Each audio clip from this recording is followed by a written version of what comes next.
할렐루야, 아멘. 오늘 2020년 7월 26일, 7월의 마지막 주일을 맞이해서 하나님의 말씀을 같이 나누겠습니다. 오늘 하나님의 말씀은 마태복음 17장 14절부터 20절을 본문으로 계자씨 하나만큼의 믿음이라는 주제로 주의 말씀 전하고자 합니다. 주여, 제게 계자씨 하나만큼의 믿음을 주소서. 우리에게 계자씨 하나만큼의 믿음을 주소서. 그런 소원을 가지고 우리 주의 말씀을 듣고 또 새길 수 있기를 바랍니다. 오늘 말씀의 핵심이 되는 열쇠는 믿음입니다. 여러분, 믿음이 중요합니다. 믿음이 얼마나 중요할까요? 권사님, 집사님, 우리 성도님들, 믿음이 얼마나 중요할까요? 그렇게 물어본다면 저는 믿음은 은혜와 구원의 열쇠이고 천국의 열쇠이고 생사의 열쇠이다 라고 말씀을 드리고 싶습니다. 사람들은 크게 세 부류로 구분할 수가 있습니다. 믿음이 확고한 사람, 또 믿음과 불신 사이를 왔다 갔다 하는 사람, 언젠가는 돌아오겠지만 믿음에서 멀어진 사람, 이렇게 세 부류로 구분할 수 있습니다. 우리 모두가 확고한 믿음, 좋은 믿음, 살아있는 믿음, 계자씨 하나님만큼의 믿음을 다 소유할 수 있기를 간절히 바랍니다. 오늘 우리는 믿음을 배워야 됩니다. 믿음을 배워서 이런 믿음을 확고하게 가질 수 있기를 간절히 원합니다. 계자씨 하나님만큼의 믿음이라도 간직하고 품고 살아가면서 믿음의 능력을 경험하는 저와 여러분들이 될 수 있기를 간절히 바랍니다. 첫 번째로 우리가 생각해 볼 부분은 왜 믿음이 없고 패역한 세대가 되었는가 하는 것입니다. 오늘 17절 말씀을 보면 예수님께서 당시 세대를 향하여서 믿음이 없고 패역한 세대라고 규정하시고 내가 얼마나 너희와 함께 있으며 얼마나 너희에게 참으리요 하면서 심한 책망을 하시는 말씀을 하고 계십니다. 믿음이 없고 패역한 세대라는 것은 믿음이 전혀 없고 비뚤어지고 완고한 그러한 세상 사람들의 모습을 가리킵니다. 예수님이 믿음이 없고 패역한 세대라고 규정하는 것은 제자들만 가리키는 것이 아니고 또 귀신 들려서 자기 아들을 데리고 온 그 아버지를 지칭한 것도 아니고 어떤 특정한 사람을 지칭하는 것이 아니라 전체적으로 당시의 모습이 믿음이 없는 모습이요, 패역한 모습, 믿음에서 떨어져서 비뚤어진 완고한 그런 세대의 모습을 책망하시는 모습입니다. 예수님은 세 제자 베드로, 야고보, 요한을 따로 데리시고 높은 산에 올라가서 영광의 모습으로 변형되셨고 또 모세와 엘리야와 더불어서 대화하시면서 하나님의 인류 구원 계획을 변화산에서 나누시고 세 제자와 함께 산 아래로 내려오셨습니다. 남아있던 9명의 제자들은 귀신에 붙잡혀서 간질하고 심히 고생하며 자주 불에도 넘어지고 물에도 넘어지는 이 아이를 그의 아버지가 데리고 왔는데 그를 고쳐주지 못해서 쩔쩔매고 있었습니다. 여러분, 이 간질병이 얼마나 무섭고 참 우리의 인간의 힘으로 어떻게 도울 수 없는 그러한 무서운 병입니다. 아무도 손을 쓸 수 없는 질환인데 막 발작을 하고 경련을 일으켰을 때 기겁을 할 그런 상황입니다. 그런데 이런 사람을 예수님의 제자들에게 데리고 왔지만 나머지 9명의 제자들은 어쩔 수 그들을 어떻게 도울 줄 몰랐고 능히 고쳐주지를 못했습니다. 사랑하는 여러분, 예수님 당시 병을 고치고 귀신을 쫓아내는 일은 예수님만 행하시는 능력이 아니었습니다. 주로 예수님께서 하셨지만 12제자, 70제자들도 병을 고치고 귀신을 쉽게 쫓아냈습니다. 누가복음 9장과 10장을 보면 제자들이 마을에 전도하러 가서 병을 고쳤고 70제자들은 주여 주의 이름이면 귀신들도 우리에게 항복하더이다. 주의 이름이면 귀신들도 우리에게 항복하더이다라고 전도 보고를 하였던 것을 볼 수가 있습니다. 제자들은 예수님을 믿고 예수님의 이름으로 예수님과 같은 일을, 능력 있는 일을 한 것입니다.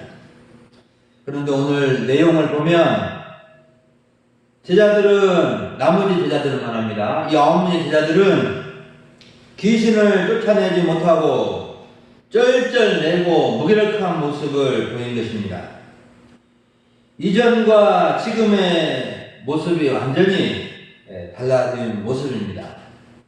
그들은 믿음으로, 예수님의 이름을 믿음으로 귀신을 쫓아내고 그런 능력을 발휘했지만 지금의 모습은 제자들은 무기력하고 쩔쩔매는 그런 상황을 맞이하게 된 것입니다. 여러분, 왜 이런 차이가 있게 된 것입니까? 그때는 그렇게 능력을 발휘했고 왜 지금은 이처럼 능히 고치지 못하고 쩔쩔매는 모습을 보인 것입니까? 여러분, 제자들의 모습, 믿음 없고 패역한 모습이 오늘날 세상의 모습이요, 때로는 저와 여러분의 모습이기도 한 것입니다. 여러분, 믿음과 경험은 둘 다 중요하지만 믿음 없는 경험은 자기 힘으로 하는 것이고 믿음 있는 경험은 더 능숙하게, 더 쉽게 무슨 일이든지 하게 만듭니다. 그런데 제자들은 믿음이 없이 자신들의 과거의 경험을 의지해서, 즉 자신의 힘으로 귀신을 쫓아내려고 했지만 능히 하지 못하는 그런 모습입니다. 여러분, 예수님의 이름이면 귀신들은 꼼짝 못한다는 사실을 우리가 기억해야 됩니다. 내 힘이 아니라 주님의 이름으로 행할 때 이런 능력이 나타나게 되는 것입니다. 그러므로 우리는 두 번째로 생각해야 될 부분은 작은 믿음을 키워야 됩니다.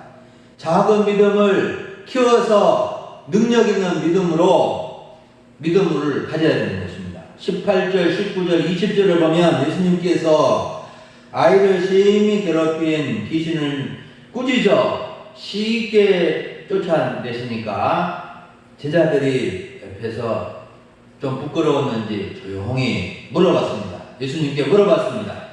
주님, 우리는 어찌하여 귀신을 쫓아내지 못하였나이까? 이때 예수님께서는 제자들에게 뭐라고 대답을 하셨습니까?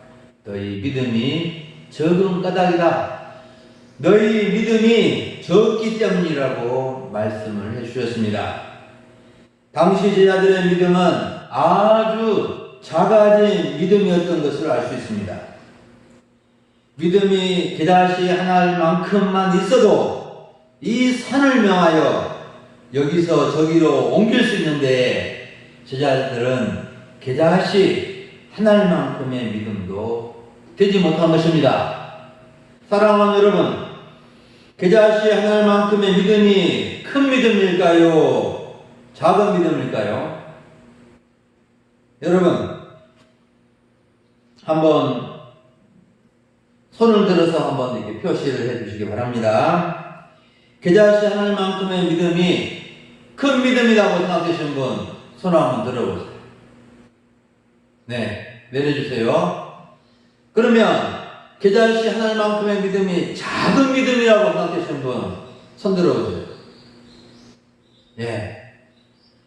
손을 들지 않는 분들이 많은데, 왜 손을 안 들어졌습니까? 예. 여러분, 계좌시 하나님만큼의 믿음이 작은 믿음이라고는 볼 수 없지만, 또 큰 믿음이라고는 볼 수 없습니다. 최소한의 믿음입니다. 계좌시는 이스라엘에서 가장 작은 시의 대표적인 시인데, 우리나라에서 깨나 무시나 배추시나 같은 작은 시입니다. 그런데 이 작은 시가 싹이 나서 자라게 되면 2m, 3m까지 자라서 나무처럼 커서 새들이 깃들일 만큼 큰 나무가 된다고 예수님은 다른 계좌시 비유에서 말씀해 주셨습니다. 그러면 제자들의 믿음이 왜 작은 믿음, 계좌시 하나님만큼의 믿음도 되지 못했을까요? 분명히 제자들의 믿음도 과거에 한때는 대단한 믿음을 가진 적이 있었습니다. 병도 고쳐주고 귀신들도 쫓아내는 믿음을 가진 적이 있었습니다. 그런데 어떻게 왜 제자들의 믿음이 계좌시 하나님만큼의 믿음도 되지 못하고 작은 믿음으로 전락해 버린 것입니까? 여러분, 우리는 우리의 믿음이 작아지지 않도록 해야 됩니다. 최소한 계좌시 하나님만큼의 믿음을 가지고 있어야 됩니다. 계좌시 하나님만큼의 믿음을 지킬 수 있는 길, 유지할 수 있는 길은, 유일한 길은 무엇입니까? 예수님의 이름으로 행하는 것입니다. 작은 믿음과 큰 믿음의 분기점은 예수님의 이름입니다. 예수님의 이름으로 무엇이든지 행해야 되는 것입니다. 예수님의 이름으로 행하지 않냐고 자신의 경험과 자신의 힘으로 하려고 하는 것은 다 작은 믿음, 계좌시 하나님만큼의 믿음도 되지 못하는 모습인 것입니다. 그러므로 우리는 예수님의 이름으로 행해야 됩니다.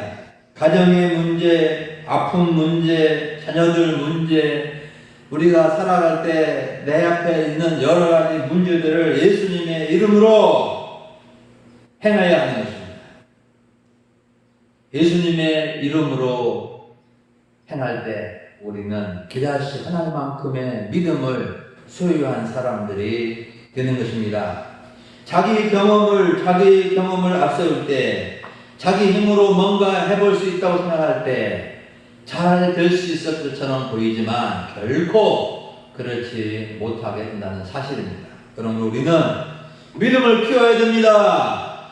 계좌시 하나님만큼의 믿음, 살아있는 믿음, 깨어있는 믿음, 능력 있는 믿음, 최소한의 계좌시 하나님만큼의 믿음을 간직하는 저와 여러분들이 될 수 있기를 원합니다. 마지막으로 살펴볼 부분은 계좌시 하나님만큼의 믿음의 능력, 어떤 능력인가? 계좌시 하나님만큼의 믿음이 어떤 능력을 발휘하는가? 20절 하반절에 보면 예수님은 계좌시 하나님만큼만 있어도 이 산을 명하여 여기서 저기로 옮겨지리라 하면 옮겨질 것이요 또 너희가 못할 것이 없으리라고 하셨습니다. 예수님은 계좌시 하나님만큼의 믿음이 얼마나 큰 능력을 발휘하는지를 가르쳐 주십니다. 세상에 이 산을 여기에 있는 앞산을 저쪽으로 옮겨지리라 하면 세상에 그 산이 그렇게 옮겨진다는 것입니다. 그리고 또한 믿음으로 행하면 못할 것이 없게 된다. 겨자씨 하나만큼의 믿음의 능력은 못할 것이 없는 능력 있는 믿음을 발휘한다는 것을 말씀해 주십니다. 겨자씨 하나만큼의 믿음도 산을 옮길 수 있는 믿음이라는 것입니다. 여러분, 산을 옮긴다는 것은 무엇을 의미합니까? 실제적으로 이 앞에 있는 산을 저쪽으로 옮긴다는 뜻입니까? 도저히 불가능한 일도 믿음으로 행할 때 하나님께서 그 일을 행하신다는 뜻입니다. 사랑하는 여러분, 사람들은 그 문제를 산에다 비유하곤 합니다. 산 넘어 산이다. 아직도 넘어야 할 산이 많다. 문제들이 크고 많다는 뜻입니다. 여러분, 사람은 개인이나 가정이나 교회나 산과 같은 문제들을 안고 있을 때가 있습니다. 여러분, 겨자씨 하나만큼의 믿음으로 다 해결 받으시기 바랍니다. 산과 같은 문제가 앞을 가로막고 있을 때 우리는 포기하고 낙심하고 아예 안 될 일이라고 단정을 지어버릴 때가 참 많습니다. 그런데 겨자씨 하나만큼의 믿음을 가지고 나아갈 때, 예수 이름으로 나아갈 때 하나님이 일하십니다. 하나님이 행하신다는 것입니다. 여러분, 우리는 참 믿음의 약할 때가 많고 작은 믿음으로 전락해 버릴 때가 많습니다. 정말로 불가능한 일 앞에, 산과 같은 문제 앞에서 얼마나 우리는 낙심하고 포기하고 불평하고 원망하고 그럴 때가 많습니까? 그런데 참으로 우리는 믿음을 무엇과도 회복해야 됩니다. 겨자씨 하나만큼의 믿음을 회복하고 그 믿음을 소유하고 우리는 그 문제를 해결받을 수 있어야 됩니다. 여러분, 믿음은 인생 문제의 열쇠입니다. 모든 문제의 열쇠입니다. 열쇠가 없는 사람은 답답하고 괴로운 인생을 살게 됩니다. 하지만 믿음의 열쇠를 받은 사람들은 하나님이 열어주시는 것을 경험하게 될 것입니다. 중요한 것은 작은 믿음이 아니라 겨자씨 하나만큼의 믿음, 살아있고 생명력 있는 믿음을 소유해야 한다는 것입니다. 우리 금일소망교회 모든 성도님들은 겨자씨 하나만큼의 믿음을 간직하시기를 바랍니다. 정말로 무엇보다도 중요한 것이 믿음의 회복입니다. 이러한 믿음을 갖는 것입니다. 사람들이 너무 믿음이 없이 살아갈 때가 많습니다. 믿음이 없이 살아갈 때가 너무 많습니다. 우리는 참으로 주님 앞에 이 믿음을 갖기 위해서, 회복하기 위해서 힘써야 됩니다. 나의 경험이나 나의 힘이 아니라 오직 예수님의 이름으로, 주님의 이름으로 우리가 나아가야 됩니다. 그래서 참으로 주님의 믿음으로 나아가서, 믿음을 가지고 나아가서 기도하고 그 믿음으로 행해 볼 때 하나님께서는 우리를 도우시고 그 역사들을 이루어 주실 것입니다. 참으로 우리에게는 오늘날 너무 답답하고 힘든 일이 많이 있습니다. 코로나19가 언제 끝날 것인가? 또 우리 자녀들 문제 많이 있습니다. 언제, 참으로 나이는 들어가는데 언제 자녀들 결혼시킬 것인가? 또 참으로 우리 가정은 언제 좀 펴질 것인가? 참으로 우리 나의 건강 좀 더 정말 아프지 않고 평안하게 살 수는 없을까? 여러 가지 우리에게 참 우리를 낙심케 하고 어쩔 수 없이 정말 답답해하는 그런 상황들을 맞이하곤 할 것입니다. 앞으로도 그런 일들이 완전히 없어질 수는 없습니다. 그러나 그런 일이 있을 때마다 우리는 믿음을 가지고 예수님의 이름으로 나아가서 해결받고 주님의 도우심을 경험하는 저와 여러분들이 되고, 우리 교회도 정말 겨자씨 하나만큼의 믿음으로 교회가 더욱더 새로워지고 은혜가 풍성하고 또 전도가 이루어지고 부흥이 이루어지는 금일에서 참으로 하나님의 능력을 드러내고 기이 쓰임받는 귀한 교회가 되도록 우리 믿음을 잘 회복하고 나갈 수 있기를 간절히 바랍니다. 다 같이 기도 드리시겠습니다.